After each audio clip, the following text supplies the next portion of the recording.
is Jonathan Krohn. Jonathan Krohn has written a book entitled Define Conservatism for Past, Present, and Future Generations. Now that's heavy. That's a heavy title. So you may think that I'm sitting here with a graduate from political science, or a professor from a university, or one who is coming to us from the halls of Congress. Well, the writer of this book is a 13-year-old. It's good to see you, sir. Thank you. I'm glad you're here.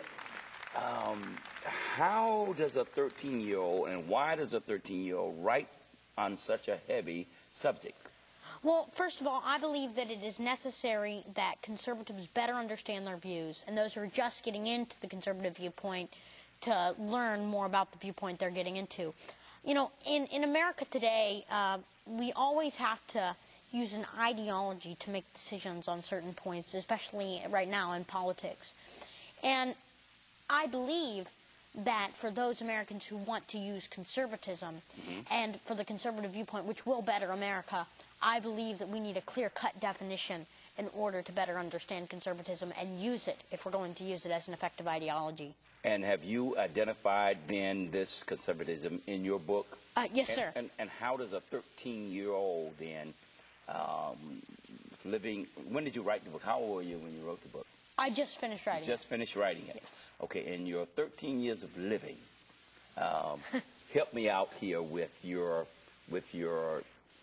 being sold out positive, because you speak with such conviction about what you believe, what your ideology is. So just to the audience who's listening out there, and here we are in a major time in our country, with the election on the horizon, and in the world, because what happens here affects the entire world.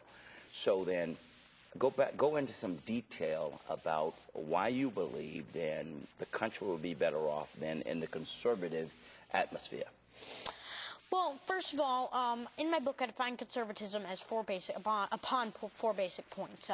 First of all, respect for the Constitution, respect for life, less government, and personal responsibility. But shouldn't everybody have those viewpoints if you're an American and if you? But it's too often those things are compromised for other viewpoints. Okay. Such as in many circles, as the liberal and socialist circle in some areas, Okay. too many people compromise those views. But the reason I believe that those four basic principles, which are commonly identified by conservatives as their basis for their principles, it's the importance of that.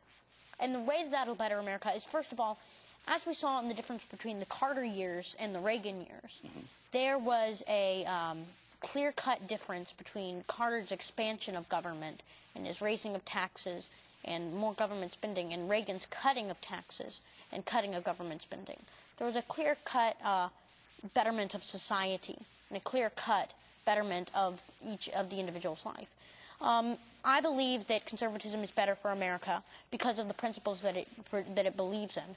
For less government, you've got lower taxes, lower government spending, and free market. Those are the things that make America great, and those are the things that have made our economic society great, especially that of the free market. That's what our nation was based on, and that's what the founders like Alexander Hamilton wanted for our society. Okay. Those are the principles that have made America great, and I believe that continuing those principles as a conservative will keep America great. Then you convince me with your argument, but I also believe that, especially because America was based on godly principles and on Christian principles, and in God we trust, that we've gotten too far away from the values of the Bible, the values of God. I do. But I also agree that the values of God are very often also emulated by conservatives. A lot of the founders of conservatism and a lot of modern conservatives are strong believers in Christ. When you're talking about the economy, you said the economy then would suffer then under those who are not conservative with it, and then why is our economy suffering so now?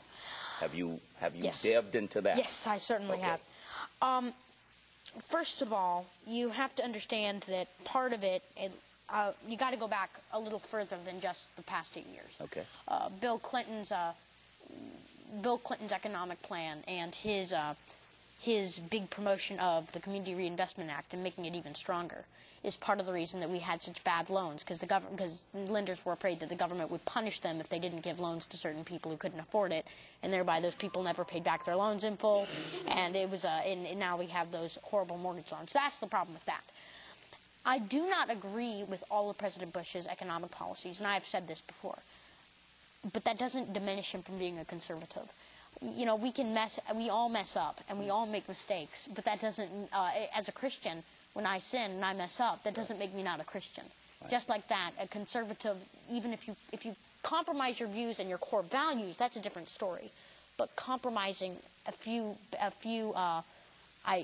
things every now and then, I do not agree with the spending. There's a major thing, because we were left then with the Clinton administration with a major surplus, one of the largest in our history, and now we got the largest deficit in our history, and because we were not raising taxes, but we were spending money that we didn't have.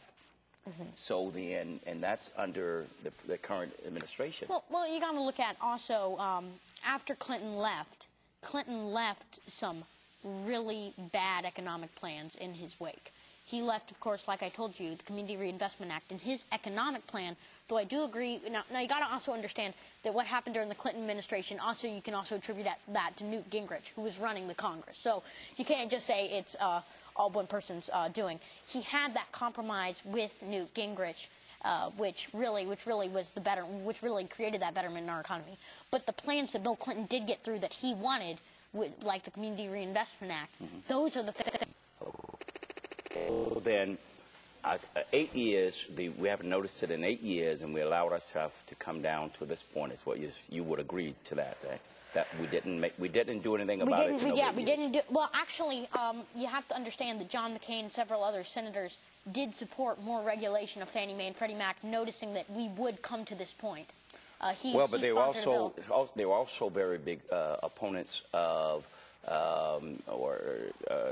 the. No, we're not opponents. They were very, very great supporters of the deregulation, and deregulation has also got us here. We'll talk about it when we come back. Yes, sir. We got to go to music. Music is coming up now, and we're going to enjoy music. We'll come back with this most interesting guest, Jonathan Krohn. Great.